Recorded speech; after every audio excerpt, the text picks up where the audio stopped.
Meaning of eponymous. Eponymous. Eponymous. Eponymous. Eponymous.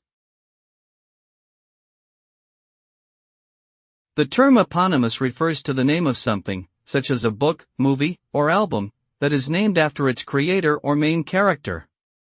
Essentially, it means named after itself. For example, the album The Beatles is eponymous because it is named after the band. Similarly, the novel Jane Eyre is eponymous because it is named after the main character.